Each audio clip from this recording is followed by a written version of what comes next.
So one afternoon, a team of investigators showed up at a village way out on the edge of a district, and they brought shovels with them. Now, the local people were watching the whole thing from a distance, and from where they were standing, it looked like the operation was focused entirely on one single shrine. Now, the officers walked towards a specific idol made of concrete because they were being guided by a confession someone had recently given them. What they expected to find was strange, but straightforward. They were trying to find the evidence they needed to close a missing person case that had been sitting open for months. They started to dig into the ground, but as the soil was moved, what they found would be the start of a nightmare that the people in that community would never forget. But before we get to that, if you enjoy stories like this, please subscribe to this channel and give this video a like. Now let's get into the story.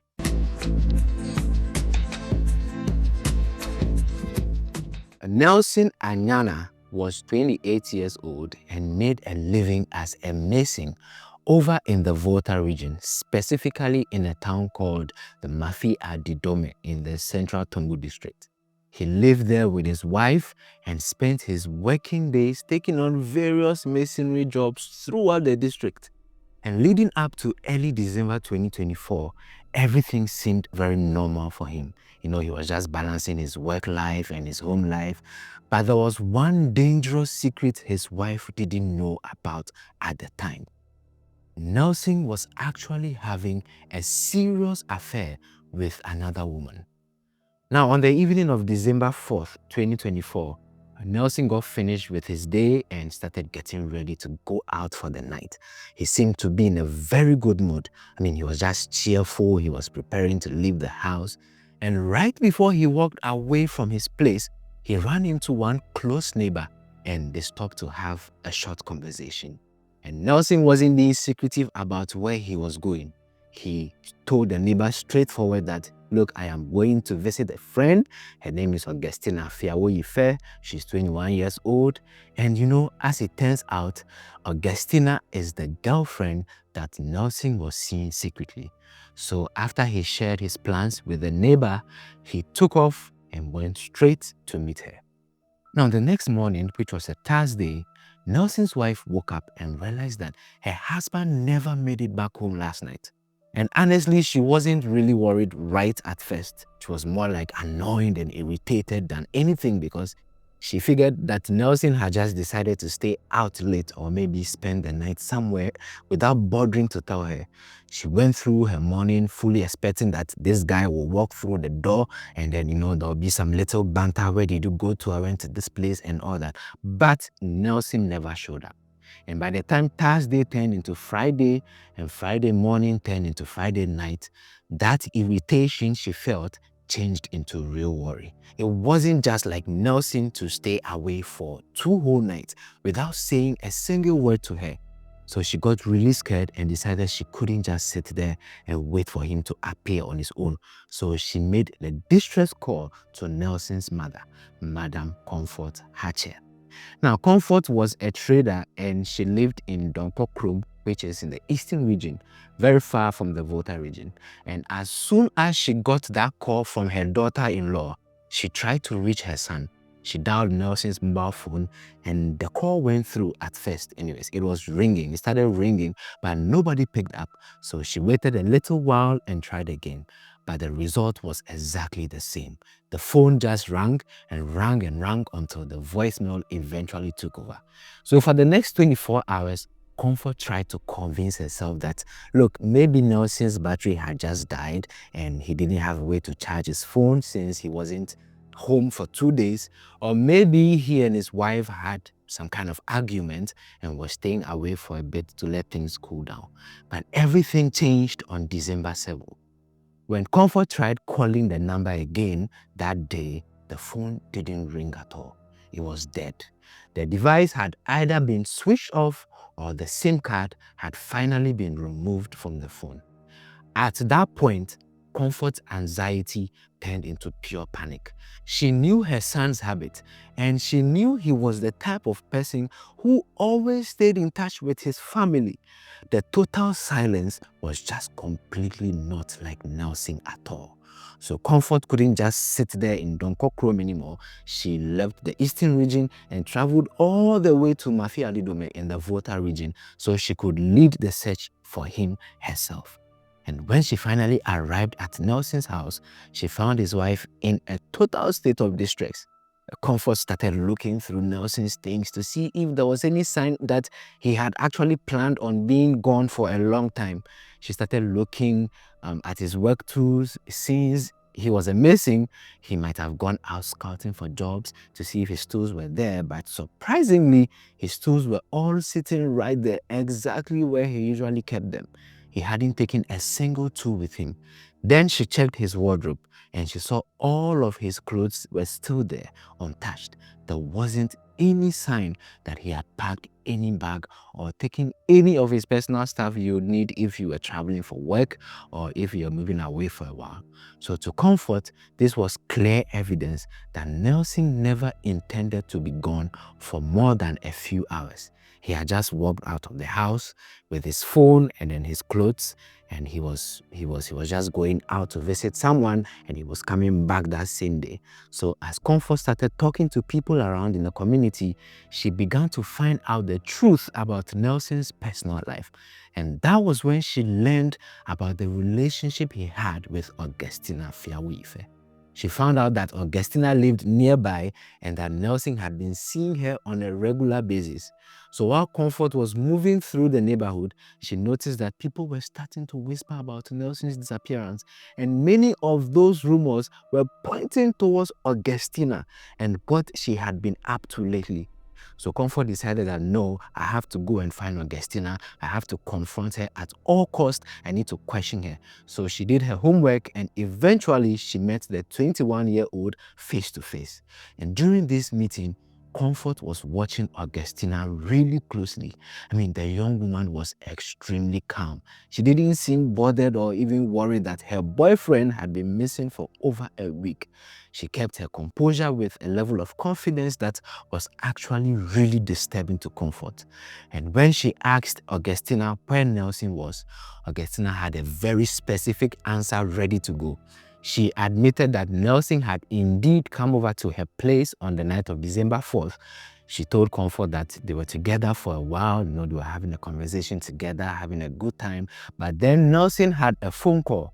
And according to Augustina, as Nelson hung up that call, he told her that he had to leave because there was something important. And Nelson just stood up, he opened the door and walked out of the place immediately. Augustina claimed that she had no idea who had called Nelson or where he went after he walked out of the door. So Comfort heard the story, but it just didn't sit well with her at all. I mean, the silence from Nelson's end just kept going. From December 7th all the way to December 16th, there was absolutely nothing. No phone calls, no sightings, and no word from anyone who had seen him after he supposedly left Augustina's house. So Comfort's maternal instinct, her motherly instinct, was telling her that her son wasn't simply hiding out somewhere. She had to believe he was being held against his own will, or that something had happened to him that prevented him from coming home. So finally, on December 17th, 2024, Comfort decided that, hey, I can no longer take this. I can't handle the search on my own. So she walked into the Adidome Police Command to report the disappearance. She spoke to the officers on duty and walked them through everything that had happened since December 4th. She told them about the night he left, the phone calls that never got answered, the masonry tools he left behind in his room, and the conversation she had with his girlfriend. Now, the desk sergeant listened to her account and then opened up the state ledger. He took out a pen and recorded the entry, which officially started the police investigation in that case at that moment. And with that entry in the book, the search for the 28-year-old missing shifted from being just a family matter to an official police investigation. And even though it was technically a missing person case at the beginning, the investigators immediately put their focus on Augustina. It made sense because as far as anyone knew, she was the very last person to see Nelson alive on the night of December 4th. And over the next several weeks after the report was made, the police brought Augustina in for questioning quite a few times. And in those few rounds of interrogation, Augustina didn't change her story. She kept telling the police the same thing she told Nelson's mother, that they were together until Nelson got a phone call, and then she didn't know what happened. Then Nelson hurried out of her place, and that is all. She never heard from him again. But the detective started pushing her for more specific details, and that is where her story started to fall apart. She couldn't keep her timeline straight. She kept giving different answers about what time Nelson actually showed up at her place and what time he supposedly left her house. And around this time, the National Intelligence Bureau, which we will just call the NIB, stepped in to help. They got involved in Nelson's case because Nelson's disappearance was starting to create some serious security concerns across the Volta region. So having the NIB there meant the police had extra resources they could use to track everyone Augustina was hanging around with. So as weeks turned into months, there was more and more pressure on the police to get results. To the public, it might have looked like the investigation had gone quiet, but the police and the NIB were actually busy pulling together a lot of intelligence. They eventually figured out that Augustina wasn't just seeing Nelson. She was also in another relationship with a 31-year-old man named Wisdom Hedidor, who worked as an herbalist and lived over in Gblorkope. The investigators also found another man involved. He was 31 years old, a kente weaver named Courage Bedzo, who was a close friend of Wisdom actually. The intelligence reports they gathered actually placed Wisdom right near the DC bungalow area in Adidome, right around the time Nelson went missing. So on June 26, 2025, the police team carried out a targeted raid in Gblorkope. They moved into the neighborhood and arrested Wisdom, they arrested Augustina, they arrested Courage. All the three of them were taken to custody, and the police started a new round of a very intense interrogation. The police made sure to keep the three suspects separated. And that was when the real story of what happened on the night of December 4th finally started to come out. Augustina was the one who eventually broke her silence. She admitted that she had been lying the whole time about that phone call and about Nelson leaving the house. In fact, there was no phone call. Nelson never left the house on his own. She confessed that they had actually made a plan to unalive Nelson. She claimed that she was the one who actually lured Nelson to a specific spot in that DC bungalow area that night. She told the police that her only job was to get him there and that she didn't actually help with the killing. But her confession made it 100% clear that Nelson had been set up right from the start. Then Wisdom and Courage also started talking too. They told the police that the motive for the whole thing was actually money. Wisdom explained that even though there was some romantic rivalry going on between him and Nelson because of Augustina, they were all in a relationship with Augustina at the same time. So though there was some hatred between them, the main reason they targeted Nelson was for a business deal. Courage had apparently told Wisdom that a man named Noah Gblor, someone they called the big man, was looking to buy materials for rituals. And this Noah Gblor was a fetish priest who operated in Gblorkope. As the investigation went deeper, it came out that Wisdom and Courage had actually signed on to a contract with Noah. They had agreed to provide him with a human body to fulfill his request for the ritual materials, and the price for this whole transaction was set at 10,000 Ghana cedis. Wisdom and Courage actually confessed that they had already been paid an upfront of 7,000 cedis to do the job, which meant they were still expecting the remaining 3,000 cedis. They also went into detail about exactly what happened on December 4th. Once Augustina successfully lured Nelson to the DC bungalow area, Wisdom and Courage were there waiting for them. They attacked Nelson and they unalived him by strangling him to death. After he was unalived, they didn't just dump his body into the woods or bury it nearby. They treated him like a piece of merchandise for their contract. They brought in a 3-wheel tricycle, basically an aboboya, to move the body. They loaded Nelson onto the aboboya and drove him all the way from the DC bungalow area in Adidome over to Gblorkope. Because of all the information they got from these confessions, the police were able to identify the people who were on the buying end of the deal. And along with the fetish priest Noah Gblor, the investigators identified 2 other men. They were John Gblor and Johannes Gblor as being accomplices who helped purchase and receive the body. So the police now had 6 suspects in total. The 3 who did the actual killing and the 3 who bought the body from them. On July 2nd, 2025, the police took all of these 6 suspects to the whole district court for their very first court appearance. And since they already had a confession and all of this evidence, the police officially changed how the case was classified. It wasn't a missing person case anymore. Instead, the suspects were officially charged with the conspiracy to murder and then the abetment to murder. The prosecution made it clear that they weren't finished with the investigation yet. They specifically explained that they needed more time to actually find and recover Nelson's body. When the hearing was over, the magistrate ordered that all 6 suspects be remanded into police custody so the investigation could be finished up. The very next day, which was July 3rd, the investigators went over to the court again to apply for an official exhumation order. They needed that piece of paper to give them the legal right to actually dig up the remains at the spot the suspect had told them about. So the court handed over the court order that same day, and as soon as the paperwork was finished, the homicide unit started getting all the logistics together for the recovery mission. So fast forward to the morning of July 7th of 2025.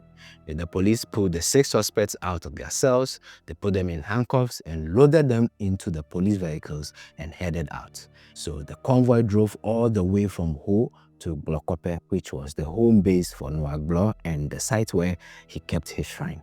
As soon as the vehicles pulled up, the police moved fast to secure the whole area. They blocked off the path leading to the shrine and they set up perimeter so people wouldn't wander around. And the thing is, the shrine was actually an active place of worship. So when they got there were local residents and people who were there to worship. So the officers had to order everyone to leave the area immediately. They needed the whole sacred ground empty so the forensic team could do their work. And the place itself was full of these concrete idols and these big statues of deities that were fixed into the ground.